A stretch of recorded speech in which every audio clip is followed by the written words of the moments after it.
ሰላም ውድ ቤተሰቦች እንዴት ናችሁ? ሰላም ናችሁ? በያላችሁበት ሰላማችሁ ይብዛ። ሙቪ ቲዩብ ነኝ። ለእናንተ ይጠቅማል ያስተምራል የምንላቸውን ልዩ ልዩ ሙቪዎች ዶክመንተሪዎችን ይዘን መጥተናል። አብረውን ይሁኑን፣ ይከታተሉን።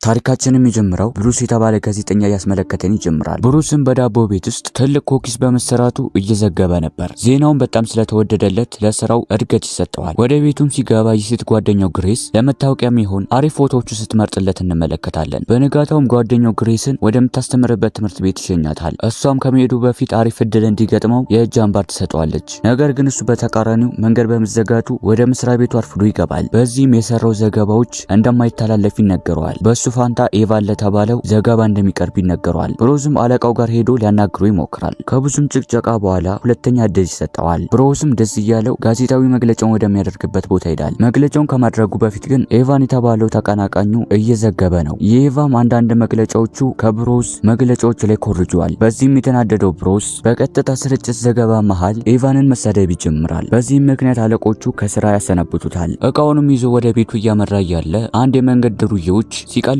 ይመለከታል። ከነሱ ጋርም ለመጣላት ግብግብ ሲፈጥር ድርዮቹ ብዙ ስለነበሩ ይቀጠቅጡታል። ወደ ቤቱም ገብቶ የተመታበትን ቦታ ያሻል። ብዙም ጉዳት አልደረሰበትም ነበር። ብሮስም ፈጣሪውን እያማረረ ምን ያህል እድለቢስ እንደሆነ ለግሪስ መናገር ይጀምራል። ግሪስም ልታረጋጋው ብትሞክርም ብሮስ ግን በጣም ተበሳጭቷል። በንዴትም ቤቱን ጥሎ ይወጣል። ወደ መኪናውም ገብቶ ግሪስ የሰጠችው የእጅ አምባር እየተመለከተ ፈጣሪው እንዲረዳው ይጠይቀዋል። በድንገትም የእጅ አምባሩ ይወድቅበታል። እሱንም ለማንሳት ዝቅ በሚልበት ሰዓት መኪናው ከመብራት ፖል ጋር ይጋጫል። በዚህም የተበሳጨው ብሩስ ከመኪናው በመውረድ የእጅ አምባሩን ወደ ወንዝ ውስጥ ይወረውረዋል። ፈጣሪውንም እያማረረ ስልክ ይደወልለታል። ስልኩንም ሲመለከት የማያውቀው ስልክ ስለነበረ ችላ ይለዋል። በንጋታውም በዚህ ስልክ ቁጥር ይደወልለታል። ብሩስን በመበሳጨት በመስኮት በኩል ይወረውረዋል። ወደ ሳሎኑም ሲሄድ ግሬስ የጻፈችለትን ደብዳቤ ይመለከታል። ደብዳቤው መነጋገር እንዳለባቸው ይናገራል። ወደ ውጭ ሲወጣም ቅድም የወረወረው ስልክ ሲያወራ ይሰማዋል። ብሩስም እየተገረመ ወደ ስልክ ቁጥሩ ይደውላል። ሲደውልም የስራ ጥያቄ ይቀርብለታል። ብሩስም ወደ ቦታው ሲሄድ አንድ ጽዳት ሰራተኛ ያገኛል። ጽዳት ሰራተኛውም አብሮት እንዲሰራ ይጠይቀዋል። ብሩስ ግን እንደሚቸኩል ነግሮት መሄዱን ይቀጥላል። ወደ ቦታውም ሲሄድ ቀደም የተመለከተውን ጽዳት ሰራተኛ የሚመስል የኤሌክትሪክ ሰራተኛ ያገኛል። ብሩስም እየተጫወቱበት እንደሆነ በማሰብ ጥሎት ለመሄድ ይወስናል። ሰውየውም ፈጣሪ እንደሆነ ይነግረዋል። ብሩስ ግን ማመን አልፈለገም። ሰውየውም እስካሁን ብሩስ ሲያማርር የነበረውን በፋይል ያስቀምጥለታል። ሰውየውም ለትንሽ ጊዜ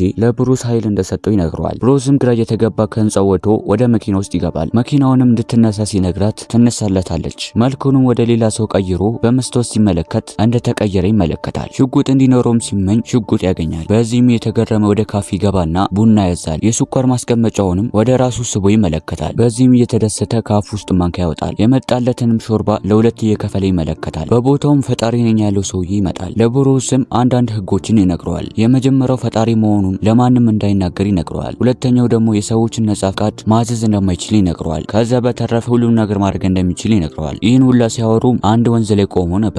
እናም ከዚህ በፊት ወርውሮት የነበረውን የእጅ አምባር ከውሃ ውስጥ አንስቶ ይሰጠዋል። እናም ለትንሽ ጊዜ ብቻውን እንደሚተው ነግሮት ይሄዳል። ብሮዝም እየተገረመ በመንገዱ ላይ የእሳት መጥፊያዎቹን እየከፈተ እንዲሁም አልባሌ ነገሮችን እያደረገ ይዝናናል። በመንገዱ ላይም ከዚህ በፊት ሲያሰቃዩት የነበሩትን ዱርዬዎች ከአፉ ውስጥ ንብ ይለቅባቸዋል። በኋላም ግሬስ ጋር ይሄድና ስሟት አበባ ይሰጣታል። እሷንም ለማስደሰት ኃይሉን ተጠቅሞ ጨረቃውን ያሰፋታል። እንዲሁም አዳዲስ ኮከቦችን ይፈጥራል። ከግሬስ ጋርም አሪፍ ጊዜ ያሳልፋሉ።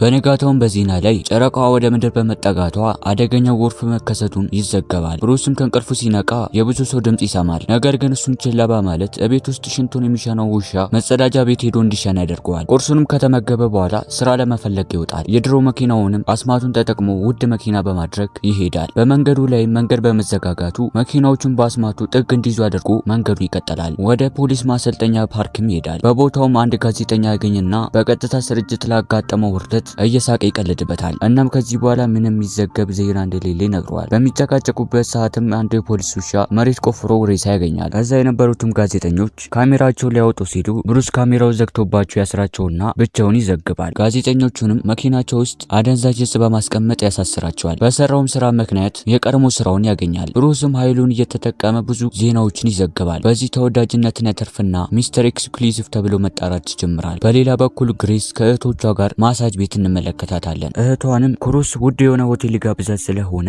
ምናልባት ቀለበት ሊያስረላት እንደሚችል ትነግራታለች። ይህ በእንዲህ እንዳለ ክሩስ አንድ የሚጠላው ጋዜጠኛ እየዘገበ ያለ አስማቱን ተጠቅሞ የተሳሳተ መረጃ እንዲያነብ ያደርገዋል። 4 ሰዓት የሚደርስና እራታቸውን እየበሉ በመሃል ክሩስ ፈገግ እያለ ግሬስ ፊት ተንበርክኮ በስራው ትልቅ ስልጣን እንደተሰጠው ይነግራታል። ግሬስም ይህን ስትሰማ ይከፋታል። ጆሮ ላይም የተለያዩ ድምጾች ይሰሙታል። ከምግብ ቤቱም ይወጣና አይኑን ጨፍኖ ሲገልጥ አንድ ትልቅ ተራራ ላይ ራሱን ያገኛል። በቦታው ላይም ፈጣሪ ነኝ የሚለው ብሩስ ነበረ።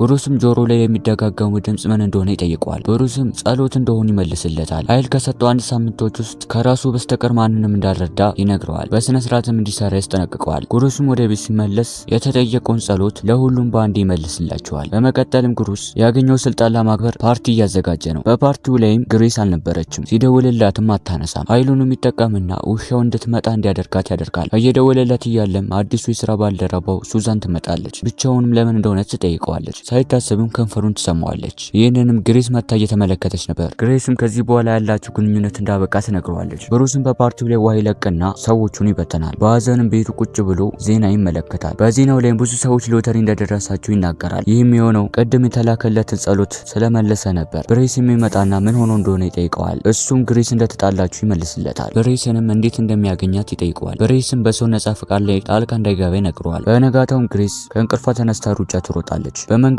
ላይም አንድ ዛፍ ላይ ግሬስ ብሎ እንደተጻፈ ትመለከታለች። ወደ ቤትም ስትመለስ ግሮስ ይመጣና ይቅርታ ይጠይቃታል። ግሬስ ግን እምቢ ትለዋለች። ሀሳቡንም ለማስቀየር ኃይል ለመጠቀም ይሞክራል። ነገር ግን ምንም ሊመጣለት አልቻለም። በዜና ላይም አንድ የስፖርት ቡድን ከብዙ ዓመት በኋላ ዋንጫ በመብላታቸው ደጋፊዎቹ እየበጠበጡ እንደሆነ ይዘገባል። ግሬስም ወደ ብጥብጡ ሄዶ ለማረጋጋት ይሞክራል። ነገር ግን ሊሳካለት አልቻለም። በጩኸትም ብሬስን ይጠራውና አብሮት መሬት ይወለውላል። ግሮስም ለብሬስ ሰው የፈለገውን ነገር መስጠት መሞከሩን ይነግረዋል። ብሬስም ሰዎች የሚፈልጉትን እንደማያውቁ ይነግረዋል። ሰዎች የማይቻል ነገር እንደሚጠይቁት ይነግረዋል። ግሬስም ወደ ቤቱ ሲሄድ ግሬስ ከረጅም ጊዜ በፊት ስትጠይቀው የነበረውን የፎቶ አልበም ያዘጋጃል። በቀጣዩ ቀን ሰዎችን መርዳት ይጀምራል። የሚላክለትንም ጸሎት በመዝጋት ከተቸገሩት ጎን ይለምናል። ውሻውንም የተሰጠውን ኃይል ሳይጠቀም ውጪ መሽናት ያሰለጥነዋል። በኋላም የግሬስ እህት የግሬስን እቃዎችን ለመውሰድ ትመጣለች። ከመሄዷ በፊትም ግሬስ ከመተኛቷ በፊት ሁልጊዜ እንደምትጸልይለት ተነግረዋለች። በኋላም ግሬስ ዌብሳይቱ ላይ ስሟን ጽፎ ጸሎቷን ሊመለከት ይከፍታል። ጸሎቱም ከፍቶ ሲመለከት እሱን ለመርሳት ፈጣሪዋን ስትማጸን ይመለከታል። ግሬስም ይህ ሲመለከት ዝናብ ላይ እያለቀሰ ይሄዳል። ፈጣሪውንም ህይወቱን እንዲመራለት እየጠየቀው ማልቀስ ይጀምራል። በዛው ሰዓትም አንድ መኪና ይገጨዋል። ወደ ሰማይም ከሄደ በኋላ ብሬስን ያገኘውና ብሬስ የእጅ አባሩን ይሰጠዋል። እንዲጸልይም ይነግረዋል። ግሬስም የምትወደው ሴት እንዲያገኝ ይጸልያል። በኋላም ብሬስ ወደ ህይወት ይመልሰዋል። ከሞተበትም ይነቃል። ዶክተሩም ማንም ይተርፋል ብሎ እንዳላሰበ ይነግረዋል። ከዛም የተሰጠው ደም ከግሬስ እንደሆነ ይነገረዋል። ግሬስም ወደ ተኛበት በመምጣት እያለቀሰች ታቅፈዋለች። ግሩስም በእጁ ላይ የእጅ ሀብሉን ይመለከታል። ከቀናት በኋላም ግሬስ አንድ ዘገባ እየዘገበ ነው። በመሀልም ግሬስን ይጠራትና በቅርቡ ሚስቱ እንደምትሆን ለሁሉም ይናገራል። ፊልሙም እዚሁ ላይ ይጠናቀቃል።